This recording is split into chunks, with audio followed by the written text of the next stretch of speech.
મિત્રો, શું એ વાત સત્ય છે? આપ જાણો છો, 100 અશ્વમેઘ અને રાજસૂય યજ્ઞ કર્યા પછી એકવાર અસત્ય બોલવાથી યયાતિ રાજાને સ્વર્ગમાંથી નીચે આવવું પડ્યું હતું. અસત્યનો આટલો મોટો પ્રભાવ. તો આના દ્વારા આપણે એ શીખ લેવાની છે અને આવતા અધ્યાયમાં એ જાણવાનું છે કે રાજા હરિશ્ચંદ્રે પોતાના સત્યનું પાલન, રાજસૂય યજ્ઞની જે વિધિ વિધાન હતા એના પાલન માટે થઈને જે માગે તે આપી દેવાની જે એમણે ટેક લીધી હતી એ કઈ રીતે પૂરી કરી રહ્યા છે અને એનું કેવું પરિણામ આવી રહ્યું છે. તો મિત્રો, જોઈએ હવે આ અધ્યાયમાં. શ્રીમદ દેવી ભાગવત સ્કંદ 7મો અને અધ્યાય 20, 21 અને 22. બોલ શ્રી અંબે માત કી જય, ચામુંડા માત કી જય. વિશ્વામિત્રજીની દક્ષિણા ચૂકવવા માટે હરિશ્ચંદ્ર રાજાનું કાશી જવું, રાણી સાથે વાતચીત. રાણી અને રાજકુમાર બ્રાહ્મણને વેચી દીધા. હરિશ્ચંદ્ર રાજાએ કહ્યું, ઉત્તમ વ્રતધારી મુનિવર, મારી પ્રતિજ્ઞા છે કે આપને સોનું આપ્યા વિના હું ભોજન નહીં લઉં. આપ ચિંતા ન કરો. સૂર્યવંશમાં મારો જન્મ થયો છે. હું એક ક્ષત્રિય રાજા છું. મનુષ્યની અભિલાષા પૂર્ણ કરવાવાળો રાજસૂય યજ્ઞ મેં કર્યો છે. સ્વામીન, બ્રાહ્મણ શ્રેષ્ઠ, ઈચ્છા પ્રમાણે દાન આપીને હું કઈ રીતે કહું કે મેં નથી આપ્યું? આપનું દેવું ચૂકવી આપવું એ મારું પરમ કર્તવ્ય છે. આપ સ્વસ્થ થાઓ. હું આપને કહેલું સોનું અવશ્ય આપીશ. હા, મને ધન મળે ત્યાં સુધી તમે રાહ જુઓ. વિશ્વામિત્રજી બોલ્યા, રાજન, તમને ધન ક્યાંથી મળશે? રાજ્ય તો હાથમાંથી ચાલ્યું ગયું. રાજકોષ પર આપનો કોઈ અધિકાર રહ્યો નથી. અર્થ ભેગું કરવામાં સહાયતા કરનાર સેના તમારા પાસે રહી નથી. તેથી રાજન, હવે તમને ધન મળશે એવી આશા રાખવી વ્યર્થ છે.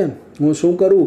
તમે નિર્ધન વ્યક્તિને ધનના લોભમાં આવીને હું દુઃખી પણ કઈ રીતે કરું? તેથી રાજન, કહી દો, હવે હું આપી શકીશ નહીં.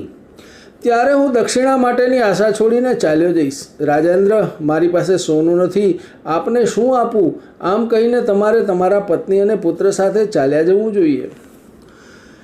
વ્યાસજી કહે છે, રાજન, મહારાજ હરિશ્ચંદ્રએ વિશ્વામિત્રની આ વાત સાંભળીને કહ્યું, બ્રાહ્મણ શ્રેષ્ઠ, મારી પાસે બીજું કશું બચ્યું નથી. એ વાત સાચી છે, પરંતુ મારી સ્ત્રી અને પુત્રનું શરીર હજી અમારી પાસે શેષ છે. આ લોકોને વેચીને આપનું દેવું હું આપને ચૂકવી આપીશ. બ્રાહ્મણ શ્રેષ્ઠ, પ્રભુ, આપ કાશી ક્ષેત્રમાં કોઈ ગ્રાહક મળે તો જણાવો. સ્ત્રી પુત્ર સાથે હું તેમની સેવા કરીશ. મુનિવર, અમે બધા તેને ત્યાં વેચાઈ જશું. આપ અમને વેચીને જે પૈસા આવે તેમાંથી 2.5 ભાર સોનું લઈ લેજો. આ પ્રમાણે કહીને પત્ની અને પુત્ર સાથે હરિશ્ચંદ્ર રાજા કાશીપુરીમાં ચાલ્યા ગયા, જ્યાં ભગવાન શંકર સ્વયં તેમના પ્રાણપ્રિય ઉમિયાજી સાથે બિરાજે છે. મનને પ્રસન્ન કરનાર તે પવિત્ર કાશીપુરીને જોઈને રાજાએ કહ્યું, આ પુરી અત્યંત દૈદીપ્યમાન છે. આ પુરીના દર્શન કરીને કૃતાર્થ થઈ ગયો. પછી તેઓ ગંગા કિનારે ગયા, સ્નાન કરી દેવતાઓનું તર્પણ કર્યું. દેવતાઓના અર્ચનનો વિધિ સંપન્ન કરીને તેઓ શહેરમાં ફરવા લાગ્યા. તે દિવ્ય કાશીપુરીમાં આવીને રાજાએ વિચાર્યું, આ પુરી ત્રિશૂળધારી ભગવાન શંકરની સંપત્તિ છે. દુઃખથી વ્યાકુળ થઈને હરિશ્ચંદ્ર રાજા પગે ચાલીને જ કાશીમાં આવ્યા હતા. કાશીપુરીમાં આવ્યા પછી મહારાજના મનને થોડી શાંતિ મળી. ત્યાં જ દક્ષિણા લેવાની ઈચ્છાવાળા વિશ્વામિત્રજી તેમની સામે આવ્યા. મુનિને જોઈને રાજાએ નમ્રતા સાથે 2 હાથ જોડીને કહ્યું, મુનિ, અમારા પ્રાણ પુત્ર અને પ્રિય પત્ની બધા જ સેવામાં હાજર છીએ. અમારામાંથી જેનાથી આપનું કામ સિદ્ધ થાય તેને આપ તરત લઈ લો. મુનિવર, અમારાથી બીજું કોઈ કામ થઈ શકે એવું લાગે તો તે પણ બતાવવાની કૃપા કરો. વિશ્વામિત્ર બોલ્યા, રાજન, તમારું કલ્યાણ થાઓ. આજે 1 મહિનો પૂરો થયો. તમને જો તમારી પ્રતિજ્ઞા યાદ હોય તો તે હમણાં જ પૂરી કરો. રાજાએ કહ્યું, જ્ઞાન અને તપથી દૈદીપ્યમાન બ્રાહ્મણ, આજે ખરેખર મહિનો પૂરો થઈ જશે, પરંતુ હજી અડધો દિવસ બાકી છે. ત્યાં સુધી આપ રાહ જુઓ. બીજા દિવસે ન રોકાતા. વિશ્વામિત્રજી બોલ્યા, મહારાજ, એવું જ થશે. હું થોડી વારમાં પાછો આવું છું, પરંતુ જો તે વખતે પણ તમે મને દેવું ન ચૂકવી શક્યા તો હું તમને શ્રાપ આપીશ. આમ કહીને વિશ્વામિત્ર ચાલ્યા ગયા. ત્યારે હરિશ્ચંદ્ર રાજાએ વિચાર્યું, જે આપવાની પ્રતિજ્ઞા કરી ચૂક્યો છું તે દક્ષિણા આ મુનિને કઈ રીતે આપું? ક્યાંથી મને કોઈ ધનવાન મિત્ર મળી જાય અથવા આટલી સંપત્તિ ક્યાંકથી મને મળી જાય? કોઈ દુર્જન વ્યક્તિ પાસે પણ જો ધન હોય તો પણ હું તેની પાસે માંગું કઈ રીતે? ધર્મશાસ્ત્રોમાં રાજાઓ માટે 3 વૃત્તિઓ નક્કી કરેલી છે: દાન, અધ્યયન અને યજ્ઞ. તેમાં દાન લેવાનું તો રાજા માટે કહેલું જ નથી. જો હું દક્ષિણા આપ્યા વિના પ્રાણ ત્યાગ કરું તો બ્રાહ્મણના ધનનો નાશ કરનાર મને અધમ અને પાપીને કીડાની યોનિમાં જવું પડશે. તેથી સારું એ છે કે હું મારી જાતને વેચી દઉં. શુકજી કહે છે, હરિશ્ચંદ્ર રાજા વ્યાકુળ થઈને નીચું મોઢું કરીને વિચાર કરતા હતા. તેઓ અત્યંત દયાપાત્ર સ્થિતિમાં હતા. ત્યારે રાણીએ અશ્રુભીની આંખે ગદગદ કંઠે કહ્યું, મહારાજ, ચિંતા છોડીને સત્ય ધર્મનું પાલન કરો, કારણ કે સત્યરૂપી ધર્મથી વિમુખ મનુષ્ય પ્રેત જેવો ત્યાજ્ય છે. હે પુરુષ શ્રેષ્ઠ, સત્યવચનનું પાલન કરવું એ પરમ શ્રેષ્ઠ ધર્મ છે. પુરુષ માટે આનાથી વધીને બીજો કોઈ ધર્મ નથી. જેની વાત અસત્ય હોય તેની અગ્નિહોત્ર, વેદાધ્યયન અને દાન વગેરે બધી ક્રિયાઓ નિષ્ફળ થઈ જાય છે. ધર્મશાસ્ત્રોમાં કહેવાયું છે કે વિવેકી પુરુષોના ઉદ્ધારમાં જેમ સત્ય પરમ કારણ છે, તે જ રીતે દુરાચારીઓના પતનમાં અસત્ય કારણ છે. 100 અશ્વમેઘ અને રાજસૂય યજ્ઞ કર્યા પછી એકવાર અસત્ય બોલવાથી યયાતિ રાજાને સ્વર્ગમાંથી નીચે આવવું પડ્યું હતું. હરિશ્ચંદ્ર રાજાએ કહ્યું, ગજગામિની, વંશની વૃદ્ધિ કરનારા પુત્ર અહીં છે, તેથી તે પણ જે પણ ઈચ્છા હોય તે કહો, હું તે કરવા તૈયાર છું. રાણીએ કહ્યું, રાજન, આપની વાણી અસત્ય ન થવી જોઈએ. પુત્રને જન્મ આપવાથી મારું જીવન સફળ થઈ ચૂક્યું છે, તેથી આપ મને પૈસા લઈને વેચી દો અને તે પૈસાથી બ્રાહ્મણની દક્ષિણા આપી દો. વ્યાસજી કહે છે, રાજન, પત્નીની વાત સાંભળીને રાજા હરિશ્ચંદ્રને મૂર્છા આવી ગઈ. સ્વસ્થ થયા પછી દુઃખથી વિલાપ કરતા કહેવા લાગ્યા, હે કલ્યાણી, આ અત્યંત દુઃખની વાત છે જે તમારા મુખેથી નીકળે છે. તારા હાસ્યથી ભરેલા શબ્દો શું મને પાપીને યાદ નથી? હાય હાય, હે પવિત્ર હાસ્યવાળી, હું તને વેચી દઉં? તારે આવી વાત કહેવી ન જોઈએ. હે સુંદરી, તું આવું કેમ બોલે છે? વ્યાસજી કહે છે, રાજન, સ્ત્રીને વેચવાની વાત સામે આવવાથી મહારાજ હરિશ્ચંદ્રની ધીરજ ખૂટી ગઈ. ઉપરની વાતો કહીને તેઓ જમીન પર પડી ગયા અને ફરીથી મૂર્છિત થઈ ગયા. તેમને પૃથ્વી પર મૂર્છિત જોઈને રાણીને અપાર દુઃખ થયું. તેમણે રાજાને કરુણાપૂર્વક કહ્યું, મહારાજ, કયા કર્મના ફળરૂપે આ સંકટ આવી પડ્યું, જેના કારણે આપ આજે દરિદ્રની જેમ શરણાર્થી બનીને જમીન પર પડ્યા છો? જેમણે કરોડોની સંપત્તિ બ્રાહ્મણોને સહજતાથી આપી દીધી, તે પૃથ્વીનું રાજ કરવાવાળા મારા પતિદેવ આજે પૃથ્વી પર પડ્યા છે. હાય, મહાદુઃખની વાત છે. હે દેવ, આ રાજાએ તમારો કયો અપરાધ કર્યો છે કે જેથી તે ઇન્દ્ર અને ઉપેન્દ્ર જેવા આ મહારાજને દયનીય સ્થિતિમાં મૂકી દીધા? આ પ્રમાણે કહીને રાણી પણ મૂર્છિત થઈને પૃથ્વી પર પડી ગયા. પતિનું દુઃખ તે સહી ન શક્યા. તે વખતે બાળક રોહિત ભૂખને લીધે અત્યંત દુઃખી હતો. તેણે માતા અને પિતા તરફ જોઈને કહ્યું, પિતાશ્રી, પિતાશ્રી, મને અન્ન આપો. હે માતા, મને ભોજન આપો. મને ઘણી જ ભૂખ લાગી છે. મારી જીભ સુકાય છે. રાજન, ત્યાં તો મહાતપસ્વી કાળ જેવા વિશ્વામિત્ર આવી ગયા. તેઓ અત્યંત ક્રોધમાં હતા. તેઓ દક્ષિણાનું બાકી ધન લેવા માટે આવ્યા હતા. મુનિને જોઈને રાજા હરિશ્ચંદ્રને મૂર્છા આવી ગઈ. તે ફરી જમીન પર પડી ગયા.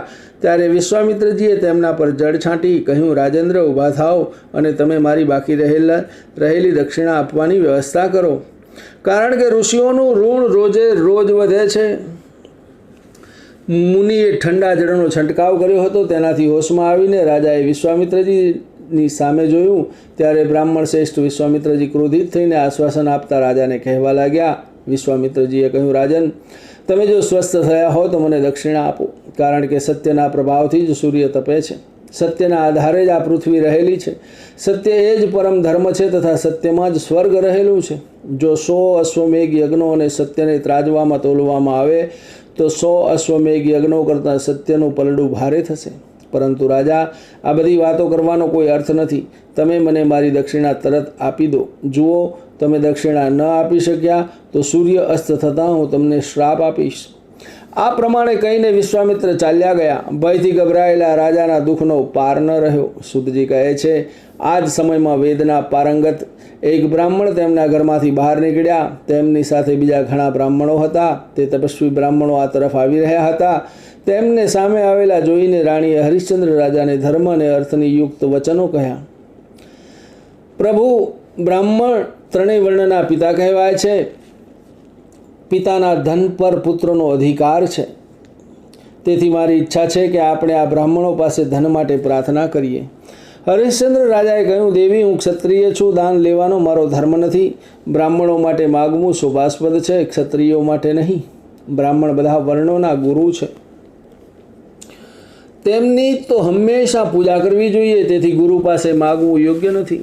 ક્ષત્રિયો તો આ નિયમના પૂરક પોષક છે. દાન આપવું, વિદ્યાભ્યાસ, યજ્ઞો કરવા, શરણમાં આવેલાને અભયદાન આપવું અને પ્રજાની રક્ષા કરવી આ ક્ષત્રિયોનો ધર્મ છે. ક્ષત્રિયે ક્યારેય એવું રાંક વચન ન બોલવું જોઈએ કે મને કંઈક આપો. દેવી, હું આપું છું, આવું વચન જ મારા હૃદયમાં સ્થિર થયેલું છે, તેથી ગમે ત્યાંથી ધન મેળવીને બ્રાહ્મણને આપવા હું તૈયાર છું. પત્નીએ કહ્યું, સ્વામીન, કાળના પ્રભાવથી પુરુષની સામે સમવિષમ પરિસ્થિતિ આવ્યા કરે છે. કાળ જ મનુષ્યને અપમાનિત અને સન્માનિત કરે છે. પુરુષના માટે દાતા અથવા ભિખારી થવામાં કાળનો જ મહિમા છે. એક વિદ્વાન અને શક્તિશાળી બ્રાહ્મણ રાજા પર કોપાયમાન થઈ જાય, પરિણામે રાજાને રાજ્યમાંથી ચાલ્યા જવું પડે અને રાજા હંમેશ માટે સુખથી હાથ ધોઈ નાખવા પડે. જુઓ, આ બધો કાળનો જ ખેલ છે. રાજા બોલ્યા, તીક્ષ્ણ ધારવાળી તલવારથી જીભને કાપી નાખવી યોગ્ય છે, પરંતુ સન્માનનો ત્યાગ કરીને મને આપો આપો કહેવું યોગ્ય નથી. મહાભાગ્યવાન દેવી, હું ક્ષત્રિય છું, કોઈ પાસે કંઈ પણ માગી શકું નહીં, પરંતુ મારા બાહુબળથી પેદા કરેલું ધન આપવા માટે સદા તૈયાર છું. પત્નીએ કહ્યું, મહારાજ, જો આપનું મન યાચના કરવા અસમર્થ છે તો હું આપની સંપત્તિ છું. ઇન્દ્ર સહિત દેવતાઓએ ન્યાયપૂર્વક મને તમને આપી છે. આપ સ્વામીન બનીને મારી આજ્ઞાંકિત પત્નીની હંમેશા રક્ષા કરી રહ્યા છો. હે મહાતેજસ્વી, હવે આપ મારું મૂલ્ય લઈને ગુરુ વિશ્વામિત્રજીની દક્ષિણા ચૂકવી આપો. રાજન, પત્નીની વાત સાંભળીને મહારાજ હરિશ્ચંદ્રના દુઃખનો પાર ન રહ્યો. અફસોસ અફસોસ કહીને તે રડી પડ્યા. ત્યારે રાણીએ તેમને ફરી કહ્યું, આપ મારી આ પ્રાર્થનાનો સ્વીકાર કરો, નહીં તો બ્રાહ્મણના શાપરૂપી અગ્નિથી ભસ્મ થઈને નીચ યોનિમાં જવું પડશે. જુગાર રમવા, મદિરાપાન કરવા, રાજ્યની સીમા વધારવા માટે તો આપ આવું કરતા નથી. તેથી મારા સહયોગથી ગુરુની દક્ષિણા ચૂકવીને આપ આપના સત્યવ્રત ધર્મને સફળ કરો. વ્યાસજી કહે છે, રાજન, રાણીની વારંવાર પ્રેરણાથી હરિશ્ચંદ્ર રાજાએ કહ્યું, કલ્યાણી, હું અત્યંત નિર્દય થઈને તમને વેચવાની વાત સ્વીકારું છું. જો આવા અતિ નિર્દય વચન કહેવા માટે તમારી વાણી તૈયાર છે તો જે કાર્ય ક્રૂરમાં ક્રૂર વ્યક્તિ પણ નહીં કરે તેવું હલકું કાર્ય હવે હું કરીશ. આ પ્રમાણે કહીને મહારાજ હરિશ્ચંદ્ર તેમના પત્ની સાથે શહેરમાં ગયા. ત્યાં એક જાહેર સ્થાન પર તેમના પત્નીને બેસાડ્યા. મહારાજની આંખોમાંથી આંસુ ટપકી રહ્યા હતા, ગળું રૂંધાતું હતું. તેઓ વારંવાર લોકોને કહેવા લાગ્યા, ભાઈઓ, આપ સૌ મારી વાત સાંભળવાની કૃપા કરો. મારી આ પત્ની મને પ્રાણ જેવી પ્રિય છે, પરંતુ જો કોઈને આ મારી પત્ની પાસે દાસીનું કામ કરાવવાની ઈચ્છા હોય તો બોલો, મને યોગ્ય દામ મળશે તો હું તરત આને વેચવા ઈચ્છું છું. ત્યાં કેટલાક વિદ્વાનો પણ હતા. તેમણે રાજાને પૂછ્યું, અરે ભાઈ, પત્નીને વેચવા આવેલા તમે કોણ છો? રાજા બોલ્યા, આપ લોકો પૂછો છો કે તમે કોણ છો, તો સાંભળો, હું માનવતા વિનાનો એક ક્રૂર માણસ છું, અથવા મને નિર્દય રાક્ષસ પણ કહી શકાય. ત્યારે તો હું મારી પત્નીને વેચી રહ્યો છું. વ્યાસજી કહે છે, રાજન, આ સાંભળીને વિશ્વામિત્રજી વૃદ્ધ બ્રાહ્મણનું રૂપ લઈને ત્યાં આવ્યા અને કહ્યું, હું પૈસા આપીને આ દાસીને ખરીદવા તૈયાર છું, મને આપી દો. મારી પાસે ઘણું ધન છે, મારી પત્ની અત્યંત નાજુક છે, તે ઘરનું કામ કરી શકતી નથી, તેથી મને તારી સ્ત્રીને વેચાતી આપી દે. હું આ દાસીનો સ્વીકાર કરું છું, પરંતુ તેના માટે મારે કેટલા રૂપિયા આપવા પડશે? બ્રાહ્મણે આ પ્રમાણે કહ્યું ત્યારે મહારાજ હરિશ્ચંદ્રનું મન દુઃખથી ખળબળી ઉઠ્યું. તે કંઈ ઉત્તર આપી શક્યા નહીં. બ્રાહ્મણે કહ્યું, તારી સ્ત્રીના કર્મ, ઉંમર, રૂપ અને શીલ પ્રમાણે પૈસા આપું છું, તે લઈને મને સ્ત્રી સોંપી દે. ધર્મશાસ્ત્રોમાં પુરુષ અને સ્ત્રીની કિંમત જણાવવામાં આવી છે, તે આ પ્રમાણે છે. જો સ્ત્રી 32 લક્ષણોવાળી, કાર્યકુશળ તથા શીલ અને ગુણોથી યુક્ત હોય તો તેનું મૂલ્ય 1 કરોડ સોના મહોર છે. જો આવા બધા શુભ લક્ષણો પુરુષમાં હોય તો તેનું મૂલ્ય 1 અરબ સોના મહોરો થાય છે. બ્રાહ્મણની આ વાત સાંભળીને રાજા હરિશ્ચંદ્ર અત્યંત દુઃખી થઈ જવાથી કંઈ બોલી શક્યા નહીં. ત્યારે બ્રાહ્મણે રાજાની સામે મૃગચર્મ પર 1 કરોડ સોના મહોરો મૂકીને રાણીને વાળ પકડીને ખેંચવા માંડી. રાણી બોલ્યા, આર્ય, હમણાં મને છોડો, જ્યાં સુધી હું મારા પુત્રને ન જોઈ લઉં ત્યાં સુધી ક્ષમા કરો, કારણ કે હે બ્રાહ્મણ, પછી મને મારા પુત્રના દર્શન દુર્લભ થઈ જશે. ત્યાર પછી રાણીએ પુત્રને કહ્યું, બેટા, જો આજે તારી માં એક દાસી બની ગઈ છે, રાજપુત્ર, હવે તું મને અડકીશ નહીં, કારણ કે હું હવે તારો સ્પર્શ કરવા યોગ્ય નથી. તે વખતે તે બાળક માને બ્રાહ્મણ દ્વારા ખેંચાતી જોઈને ઓ માં બોલતો આક્રંદ કરતો દોડ્યો અને માતાને પકડી લીધી. તેની આંખોમાંથી આંસુની ધારાઓ વહી રહી હતી. કાળા ભમ્મર વાળવાળો બાળક લથડિયા ખાતો ઠોકરો ખાતો માતાનું વસ્ત્ર હાથમાં પકડીને ખેંચવા લાગ્યો ત્યારે બ્રાહ્મણે તેને ધમકાવ્યો. તેમ છતાં બાળક ઓ માં કહેતો માને છોડતો નથી. રાણીએ બ્રાહ્મણને કહ્યું, હે નાથ, આપ મારા પર કૃપા કરીને આ બાળકને પણ ખરીદ લો, કારણ કે હું વેચાઈ ગઈ હોવા છતાં આ બાળક વિના હું સારી રીતે કામ કરી શકીશ નહીં. પ્રભુ, હું આ ભાગીણી છું, તેથી મારા પર કૃપા કરો.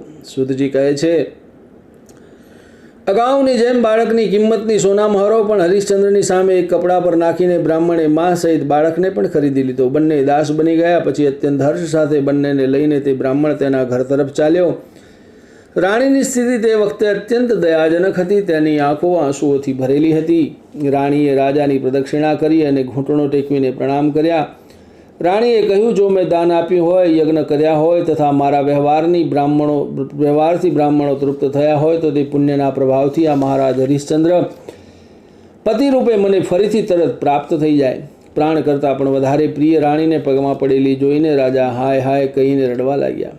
રાજા કહે છે, સત્ય અને શીલ ગુણોવાળી મારી આ પત્ની અલગ થઈને કેમ જાય છે? વૃક્ષને છોડીને છાયા ચાલી જાય તે સંભવ નથી. આ પ્રમાણે પરસ્પર પ્રેમ પ્રગટ કરીને રાણીને કહ્યા પછી રાજા તેના પુત્રને કહેવા લાગ્યા, બેટા, તું મને છોડીને ક્યાં જઈશ? હવે પછી હું ક્યાં હોઈશ તેની મને ખબર નથી. મારું દુઃખ કોણ દૂર કરશે? રાજા બ્રાહ્મણને કહે છે, હે દ્વિજશ્રેષ્ઠ, રાજ્ય છોડવાથી, વનમાં ભટકવાથી હું અત્યંત દુઃખી છું. તે ઉપરાંત પુત્ર વિયોગ પણ મારા માટે અસહ્ય બની રહ્યો છે. આ પ્રમાણે કહીને રાજાએ રાણીને કહ્યું, સ્ત્રીઓની ફરજ છે તે સંસારમાં પતિ પાસે રહીને સદા પતિને સુખ આપે. તો પછી હે કલ્યાણી, તું દુઃખને પોતાનો સાથી બનાવીને મારાથી અલગ કઈ રીતે થઈ રહી છે? ઇક્ષ્વાકુના પવિત્ર કુળમાં મારો જન્મ થયો છે. મારી પાસે બધા જ સુખ ભોગોથી સંપન્ન રાજ્ય હતું. તેમ છતાં આજે તું એક દાસી બની રહી છે. દેવી, પુરાણ અને ઇતિહાસની વાતો કહીને હવે મારી આ શોકરૂપી સમુદ્રમાં ડૂબેલાનો ઉદ્ધાર કોણ કરશે? સુતજી કહે છે, ત્યાર પછી રાજર્ષિ હરિશ્ચંદ્રની સામે જ અત્યંત નિર્દય વ્યવહાર કરીને રાણી અને રાજકુમારને લઈ જવા માટે તે બ્રાહ્મણ વિશ્વામિત્ર તૈયાર થયા. મુનિના ઈશારે સ્ત્રી અને પુત્ર જતા જોઈને રાજાને અપાર દુઃખ થયું. વ્યાસજી કહે છે, રાજન, હરિશ્ચંદ્ર વિલાપ કરી રહ્યા હતા ત્યાં સ્ત્રી પુત્રને લઈને જઈ રહેલા બ્રાહ્મણ દેખાતા બંધ થયા. તે વખતે મહાતપસ્વી મુનિવર વિશ્વામિત્ર આવી પહોંચ્યા. તેમની સાથે એક શિષ્ય હતો. નિર્દય સ્વભાવવાળા મુનિ અત્યંત ક્રૂર દેખાતા હતા. વિશ્વામિત્ર બોલ્યા, રાજન મહાબાહુ, જો તમારા હૃદયમાં સત્યનું સહેજ પણ સ્થાન હોય તો રાજસૂય યજ્ઞની દક્ષિણાનું વચન આપ્યું હતું તો તેનું પાલન કરો. હરિશ્ચંદ્રે કહ્યું, નિષ્પાપ રાજર્ષે, હું આપને પ્રણામ કરું છું. રાજસૂય યજ્ઞ વખતે મેં જે પ્રતિજ્ઞા કરી હતી તે આપની દક્ષિણા તૈયાર છે, તેનો સ્વીકાર કરો. વિશ્વામિત્ર બોલ્યા, રાજેન્દ્ર, આ ધન ક્યાંથી મળ્યું જે તમે મને દક્ષિણામાં આપી રહ્યા છો? તમે આ ધન કઈ રીતે મેળવ્યું તે કહો. રાજાએ કહ્યું, ઉત્તમ વ્રતવાળા બ્રાહ્મણ શ્રેષ્ઠ, એ કહેવાથી શો ફાયદો? તે સાંભળીને તો વધારે દુઃખ થશે. ઋષિ બોલ્યા, રાજન, હું દૂષિત ધન લેતો નથી. મને પવિત્ર ધન મળવું જોઈએ. તેથી ધન ક્યાંથી આવ્યું તે મને કહો. રાજાએ કહ્યું, મેં મારી પત્નીને 1 કરોડ સોના મહોરો લઈને વેચી દીધી. મારા પુત્રનું નામ રોહિત છે. તેને વેચાવાથી મને 10 કરોડ સોના મહોરો મળી છે. એ બ્રાહ્મણ, આ રીતે મારી પાસે 11 કરોડ સોના મહોરો છે. આપ તેનો સ્વીકાર કરો. સુતજી કહે છે, સ્ત્રી પુત્રને વેચવાથી મળેલું ધન વિશ્વામિત્રને ઓછું લાગ્યું. તેથી તેમણે ક્રોધપૂર્વક શોકાકુલ મહારાજ હરિશ્ચંદ્રને કહ્યું. ઋષિએ કહ્યું, રાજન, રાજસૂય યજ્ઞની દક્ષિણા આટલી ઓછી ન હોય. તેથી વધુ ધન મેળવવો, જેથી દક્ષિણાની રકમ પૂરી થઈ શકે. ક્ષત્રિય ધર્મનું પાલન ન કરનાર રાજા, તમે આટલા ધનથી જ મારી દક્ષિણા પૂરી થઈ જશે એવું માનો છો? તો હું અત્યારે મારું પરમ બળ પ્રગટ કરું છું. જુઓ, હું એક પરમ પવિત્ર અંતઃકરણવાળો તપસ્વી બ્રાહ્મણ છું. મેં શ્રેષ્ઠ ગ્રંથોનો શુદ્ધ અભ્યાસ કર્યો છે, તપ કર્યો છે. મારી પાસે બધી શક્તિઓ છે. રાજાએ કહ્યું, ભગવાન, હું આ સિવાય વધારે દક્ષિણા આપીશ, પરંતુ થોડો સમય રાહ જુઓ. હમણાં મેં પુત્ર અને સ્ત્રીને વેચ્યા છે, પરંતુ હું પોતે હજી બાકી છું. વિશ્વામિત્ર બોલ્યા, રાજન, દિવસનો આ ચોથો પહોર જઈ રહ્યો છે. મારી પ્રતીક્ષાનો અંત આવી ગયો છે. અધ્યાય 20, 21 અને 22 સંપૂર્ણ. બોલ શ્રી અંબે માત કી જય, ચામુંડા માત કી જય.